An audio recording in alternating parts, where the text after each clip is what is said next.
ஒரு கணவனும் மனைவியும் எவ்வளவு அன்போட வாழணும் அப்படிங்கிற ஒரு அறத்தை நமக்கு சொல்லி கொடுக்கிற ஒரு அற்புதமான விஷயங்கள் சங்க பாடல்கள்ல நிறைய இருக்கு.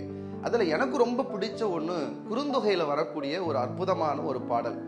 முளிதயிர் பிசைந்த காந்தல் மெல்வரல்னு தொடங்குற ஒரு பாட்டு.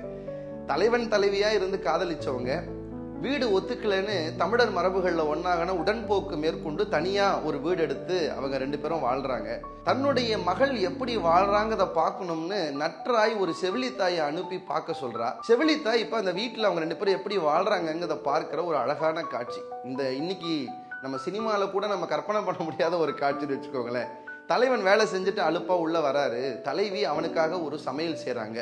ரொம்ப கஷ்டப்பட்டு குவளை போன்ற கண்கள்லாம் புகை மூல, அவங்க அழகான உடையெல்லாம் கரி புகைகள் அழுக்குகளா மாற, காந்தல் மெல்விரல் கஷ்டப்பட்டு தயிரை பிசைய, அவ்வளவு சிரமப்பட்டு என்ன செஞ்சாங்கன்னு தானே கேக்குறீங்க? ஒரு மோர் குழம்பு செஞ்சு கொடுத்தாங்க. அதை அந்த தலைவன் வாயில வைக்க போறாரு. அதுக்கு முன்னாடி தலைவிய பாக்குறாரு, மனைவிய பாக்குறாரு. தனக்காக இவ்வளவு கஷ்டப்பட்டு சமைச்சிருக்காளேன்னு இனிது இது அப்படின்னு சொல்லி ரொம்ப ரசிச்சு அந்த தலைவன் அதை சாப்பிட்டாருங்கிற செய்திய நம்ம பார்க்க முடியுது. இதை செவிலித்தாய் பார்த்து ரொம்ப சந்தோஷப்பட்டாங்கிறதையும் நம்ம பார்க்க முடியுது.